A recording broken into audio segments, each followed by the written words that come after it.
So this is part 2 in lessons we can learn following Truett Hanes as he attempts to run an Olympic trial qualifying time in the marathon. He was recently on the Out and Back podcast, and we were able to get some insights into Truett's training prior to hiring Rory as his coach.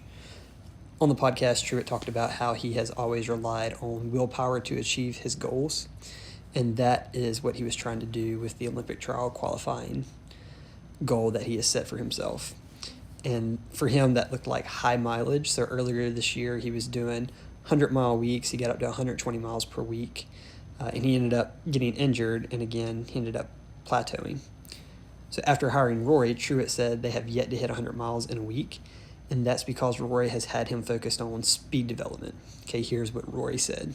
Raising your floor, raising your ceiling, which is the number one mistake I see, and I'm sure Jacob agrees, like the average marathoner makes, is they just want to get better at the marathon, and they don't realize that in order to get better at the marathon, you have to also get better at all the other things, because you can only get so strong. Yeah. Speed is the limiting factor for a lot of people.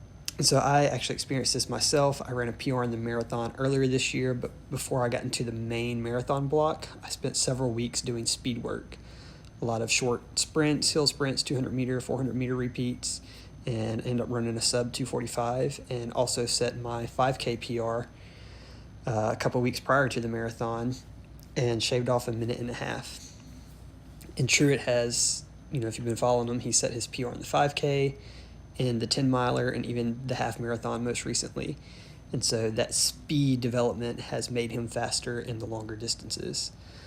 And again, it just makes sense. If you raise your ceiling, which is your speed, your top end speed, that raises everything else. And so you're just able to go faster in every distance, right? You train the speed, and then you convert that speed into the endurance needed for those longer events.